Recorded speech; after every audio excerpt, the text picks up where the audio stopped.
नमस्कार, ENI live में आपका स्वागत है। मैं गीता शर्मा पेश करती हूँ खबरें फटाफट। बीजेपी पंडित दीनदयाल उपाध्याय के जन शताब्दी वर्ष को जोर शोर से मना रही है। इसी के चलते बीजेपी के राष्ट्रीय अध्यक्ष अमित शाह एक कार्यक्रम में शिरकत करने मथुरा पहुंचे, जहां उन्होंने सपा और बसपा को जमकर आड़े हाथों लिया। केवल मैं नहीं, मेरे पार्टी के कार्यकर्ता नहीं, पूरा उत्तर प्रदेश मानता है कि चाचे भतीजे की सरकार उत्तर प्रदेश को विकास के रास्ते पर आगे नहीं ले जा।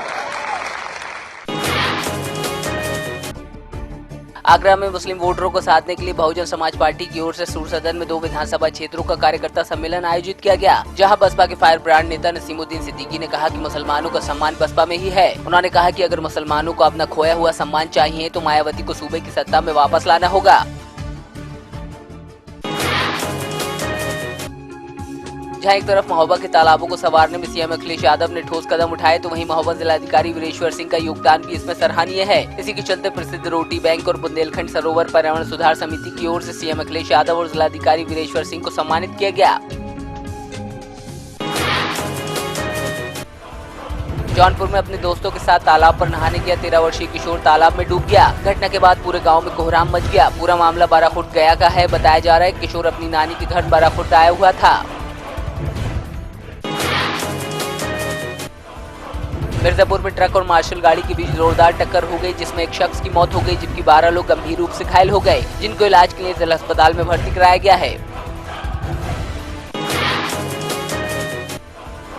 मथुरा के मगोरा थाना क्षेत्र में 2 लोगों ने नाबालिग को घर में अकेला पाकर अपनी हवस का शिकार बनाया। मामले की जानकारी मिलते ही स्थानीय लोगों में आक्रोश फैल गया। भीड़ ने एक आरोपी को पकड़ लिया और उसकी जमकर पिटाई कर दी, जबकि दूसरा आरोपी भागने में कामयाब रहा।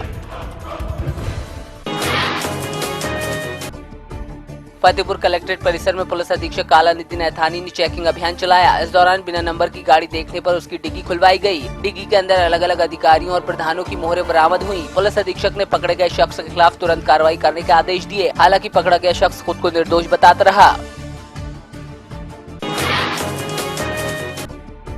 श्रावस्ती में कोना इलाके के बुद्धिपुरवा निवासी महिला की माने तो उसने पेट दर्द होने पर गांव के झोला छाप डॉक्टर को दिखाया था। झोला छाप डॉक्टर ने उसके हाथ में इंजेक्शन लगाया, जिसके बाद से महिला के हाथ में जलन रहने लगी। वहीं महिला ने जब लखनऊ में इसका इलाज कराना चाहा तो पता चला उसके हाथ का पंजा काटना पड़ेगा। महिला अब इंसाफ के लिए भटक रही है, लेकिन स्वास्थ्य विभाग का कोई जिम्मेदार कैमरे पर बोलने को तैयार नहीं है। देवबंद में हिंदू जागरण मंच की आकस्मिक बैठक मंच कार्यालय पर आयोजित की गई। बैठक में भाजपा के पूर्व प्रत्याशी पर योगी जयनाथ जी के साथ अभद्रता करने का आरोप लगाया गया। वहीं मंच के प्रांतीय उपाध्यक्ष डॉक्टर सुरेंद्र पाल सिंह ने कहा कि संतों के अपमान करने वाले को सबक सिखाया जाएगा और पार्टी हाईकमान से भी इस संबंध में बात की जाएगी। एटा के राजा का रामपुर में कोतवाली प्रभारी की क़यादत में पीस कमेटी की बैठक आयोजित की गई, जिसमें नवरात्र और मुहर्रम के त्योहार को शांति से मनाने की अपील की गई। वहीं किसी संदिग्ध और असामाजिक तत्व की सूचना पुलिस को दिए जाने की बात भी कही गई। प्रतापगढ़ के लालगंज क्षेत्र के सामुदायिक स्वास्थ्य केंद्रों में आशा कार्यकर्तियों ने धरना दिया है, तो वहीं लेखपालों की हड़ताल से भी संबंधित काम बाधित चल रहे हैं। ऐसे में सवाल उठ रहा है कि लेखपाल और आशा कार्यकर्तियों की हड़ताल कब खत्म होगी, ताकि आम जनमानस को समस्याओं से निजात मिले। आगरा के लोहा मंडी के जयपुर हाउस में बदमाशों ने तमंची की नोक पर पटाखा व्यापारी से लूट की वारदात को अंजाम दिया। व्यापारी दुकान बंद करके घर जा रहा था, तभी 2 बाइक सवार बदमाशों ने तमंची की नोक पर गाड़ी की डिक्की में रखे 1 लाख रुपए लूट लिए और फरार हो गए। लूट की पूरी वारदात सीसीटीवी में कैद हो गई। उधर इस घटना के बाद व्यापारियों में खासा रोष है।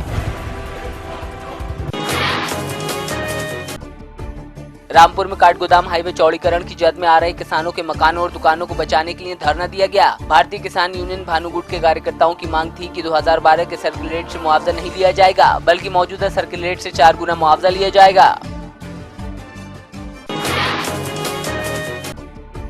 ठाणे में राष्ट्रवादी विद्यार्थी सेना ने शिवसेना के मुखपत्र सामना में कार्टून विवाद के बाद सामना अखबार जलाकर अपना विरोध जाहिर किया। वहीं शिवसेना नेता संजय राउत के खिलाफ भी नारेबाजी की। इस दौरान विद्यार्थी सेना ने सामना अखबार बंद किए जाने की मांग की है।